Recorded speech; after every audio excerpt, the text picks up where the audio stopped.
Hello students, आप सभी का हमारे यूट्यूब चैनल में हार्दिक स्वागत है। आज की इस वीडियो में सीटेट का लेवल सेकंड और जिसने फर्स्ट लैंग्वेज यहाँ पर हिंदी को सेलेक्ट किया है उस पेपर की आंसर की आप लोगों के साथ शेयर करने वाला हूँ। तो वीडियो आप लोग पूरा देखिएगा और अगर आप लोग चैनल पर नए हैं तो चैनल को सब्सक्राइब, वीडियो को लाइक और बेल आइकन ज़रूर दबा लीजिएगा। देखो, हिंदी की जो सीटेट लेवल सेकंड का लैंग्वेज फर्स्ट का पेपर है उसका अपन डिस्कस कर रहे हैं। तो यहाँ देखो, सबसे पहले तो आप लोगों को एक गद्यांश टाइप में दिखा होगा। इस गद्यांश को अपन पढ़ेंगे नहीं क्योंकि अभी आप लोगों को डायरेक्ट आंसर की ज़रूरत है ना, मेरे को ऐसा ही लगता है। देखो, समाज के बदतर होने की स्थिति वाक्य में रेखांकित शब्द का अर्थ क्या है। तो बदतर का मतलब आप लोग समझ गए होंगे, अत्यधिक बुरा। ठीक है, इतना अत्यधिक बुरा इसका क्या हो जाएगा, करेक्ट आंसर होगा अत्यधिक बुरा। इसके बाद बात करते हैं दूसरे क्वेश्चन की। गद्यांश के अनुसार साहित्य में किस तरह की चिंता झलकती है। तो यहाँ पर ऑप्शन सेकंड और फोर्थ में कन्फ्यूजन है। मूल्यों के बिखरने की ये गद्यांश के हिसाब से है और पूरा गद्यांश पढ़े तो सामाजिक विघटन की यहाँ पर बात की गई है, तो इसको आप लोग अभी छोड़ दीजिएगा। अगला क्वेश्चन देखो, कौन सा साहित्य कालजयी साहित्य बन पाता है। तो गद्यांश आप जैसे ही अच्छे से पढ़ेंगे, इतना टाइम होता नहीं है, आपको ऊपर ऊपर से पढ़ना होता है। देखो, जो मानवीय सत्य की व्याख्या करे, यहाँ पर ये ऑप्शन करेक्ट आंसर होगा। विश्वास शब्द का अर्थ है तत्व ज्ञान संबंधी नहीं, विश्व से संबंधित नियम नहीं, विश्वमय नहीं होगा। बाकी सेकंड ऑप्शन होगा निश्चित धारणा। अगला क्वेश्चन देखो, विसृंखलित में प्रत्यय है। तो पीछे इत प्रत्यय आपको सुनाई दी जाएगा, जैसे आप इसको पूरा पढ़ेंगे तो इत यहाँ पर प्रत्यय है। अगला देखो, साहित्यकारों ने समाज की किस स्थिति की पहचान करने का प्रयास किया है। तो गद्यांश के हिसाब से आपको आंसर देना है, तो पतन की ओर जाता हुआ समाज की यहाँ पर क्या किया गया है, पहचान की गई है। ठीक है, अगला देखो, कालजयी से तात्पर्य है। कालजयी का मतलब होगा हर काल में प्रासंगिक हो। यहाँ पर फोर्थ ऑप्शन बिल्कुल करेक्ट आंसर यहाँ पर होगा। अगला क्वेश्चन देखो।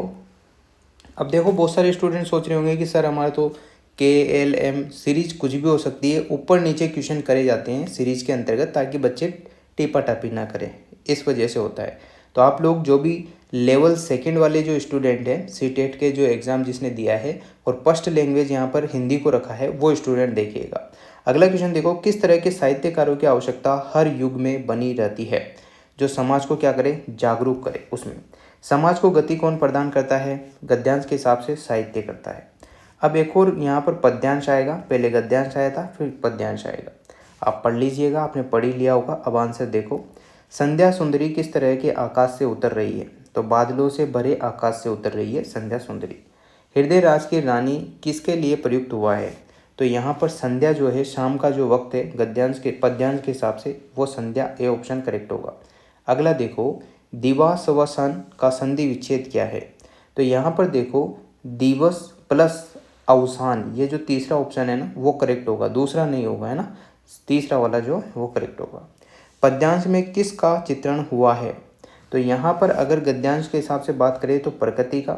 ठीक है, किसके हंसने की बात की गई है, किसके हंसने की बात की गई है। तो गद्यांश आपने पढ़ा होगा, देखो यहाँ पर तारा लिखा हुआ है, हंसता है तो केवल तारा एक। तो यहाँ पर क्या होगा करेक्ट आंसर, तारा। अगला क्वेश्चन देखो, पद्यांश में किस अलंकार का प्रयोग अधिक मुखरित है। तो यहाँ पर है मानवीकरण अलंकार का प्रयोग किया गया। अध्यापकों, शिक्षार्थियों और सामग्री पर टेस्ट एवं आकलन का प्रभाव क्या कहलाता है। क्या कहलाता है, भाषा परीक्षण का प्रभाव, वॉशबैक इफेक्ट, वॉशबैक इफेक्ट कहलाता है। अगला क्वेश्चन देखो, ये मिलान वाला क्वेश्चन है, इसको देखिएगा। ठीक है, देखो यहाँ पर जो ए ऑप्शन है संप्रेक्षणात्मक भाषा शिक्षण, उसमें आएगा सामाजिक रूप से स्वीकृत और संदर्भ के अनुरूप भाषा। अब जिस ऑप्शन में पहले में पहला आ रहा हो वो वाला ऑप्शन छांट के लिख दो। सी ऑप्शन दिख रहा है तीसरा वाला, ये करेक्ट हो जाएगा। अगला देखो, अधिगम का कौन सा मत इस बात में विश्वास रखता है कि मौखिक या अमौखिक भाषा आदत निर्माण की प्रक्रिया के माध्यम से आती है। तो आदत की बात की है तो यहाँ व्यवहार आ गया, तो व्यवहार ऑप्शन करेक्ट हो जाएगा इसका। ठीक है, फोर्थ ऑप्शन। अगला क्वेश्चन देखो, कक्षा 5 की भाषा अध्यापक अपनी कक्षा में भाषा शिक्षण के लिए प्रतिदिन अनेक प्रकार की सामग्री जैसे कि समाचार पत्र, भोजन तालिका, रेल यात्रा के टिकट आदि लाती है, वह अधिगम के लिए क्या कर रही है? वह अधिगम को, तीसरा ऑप्शन देखो, वह अधिगम को और अधिक वास्तविक और उपयोगी बनाने के लिए प्रामाणिक सामग्री का प्रयोग कर रही है। ठीक है इतना। अब देखो, भारत में भाषाओं के बारे में कौन सा कथन सत्य नहीं है? तो इसमें कहा है कि संस्कृत आधुनिक भारतीय भाषा है, जो कि यहाँ पर ये गलत कथन है, तो यही यहाँ पर क्या हो जाएगा? करेक्ट, सही नहीं है ये, मतलब गलत है। ठीक है। भारत में बहुभाषीवाद के संदर्भ में अध्यापक के लिए क्या समझना जरूरी है? संप्रेषण से सामाजिक संबद्धता स्थापित होती है। सी ऑप्शन बिल्कुल करेक्ट होगा। किसी भी कहानी का समय और स्थान क्या कहलाता है? इस क्वेश्चन में थोड़ा सा हल्का फुल्का आपको डाउट होगा, सेटिंग यहाँ पर आंसर होगा फोर्थ ऑप्शन। स्वर्ण में क्या शामिल है? स्वर्ण का मतलब होता है कि किसी ध्वनि को सुनना, पहचानना उसको, है ना, और उसका अर्थ निकालना। दूसरा ऑप्शन हो जाएगा ध्वनियों की पहचान करना और उसके अर्थ निकालना। अगला क्वेश्चन देखो, किसी स्वर्ण से जुड़ी गतिविधि की योजना बनाते समय कौन सा कारक महत्वपूर्ण नहीं है? तो कौन सा कारक महत्वपूर्ण नहीं है? जेंडर का फर्क नहीं पड़ता है। ए ऑप्शन ही यहाँ पर करेक्ट आंसर हो जाएगा। चैनल को आप लोग सब्सक्राइब जरूर कर लेना। ठीक है। अगला देखो, भाषा के कौन से कौशल ग्राहक कौशल है? ग्राहक कौशल यहाँ पर पूछा गया है तो वो होगा श्रवण और पठन, सुनना और पढ़ना। अगला क्वेश्चन, एक अध्यापक ने बच्चों को रेस्टोरेंट से जुड़ी शब्द संपदा से परिचित कराने वाला काम किया। इस पाठ का क्या उद्देश्य होना चाहिए? इसका उद्देश्य है कि शिक्षार्थियों को कोश विषयक सामग्री से परिचित कराना। तीसरा ऑप्शन करेक्ट होगा।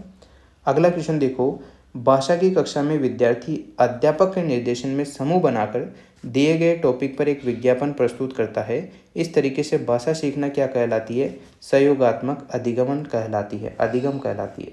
ठीक है। अब देखो, भाषागत कार्य जैसे स्वर शैली, तान, बालागात और लय को क्या कहा जाता है? क्या कहा जाता है? ए ऑप्शन देखो, द्रव्यात्मकता। ठीक है। अब देखना, भाषा की कक्षा में एक अध्यापक ने विद्यार्थियों के एक समूह को ग्राहक, प्रॉपर्टी डीलर, मकान मालिक, किराएदार का अभिनय करने के लिए कहा। किसी टीचर ने कहा और कुछ शिक्षार्थियों को कहा कि अभिनय को देखो और वार्तालाप का आनंद लो। तो इस गतिविधि को क्या कहेंगे? इस गतिविधि को कहेंगे रोल प्ले। ना ये ड्रामा नहीं है, निर्देशन भी नहीं है, अभिनय की कक्षा भी नहीं है, रोल प्ले है।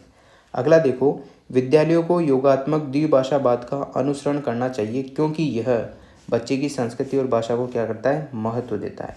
तो ये आपके अच्छे से समझ में आ गए होंगे। सारे क्वेश्चन मैंने अच्छे से करा दिए हैं, है ना। और आप लोगों को और भी सब्जेक्ट से रिलेटेड कुछ आंसर चाहिए तो आप कमेंट कर सकते हो, और कोई दिक्कत हो तो पूछ सकते हो।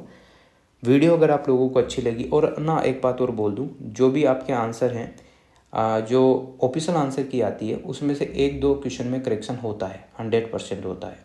तो आप लोग अपने हिसाब से देख लीजिएगा, इसको मतलब मिला लीजिएगा।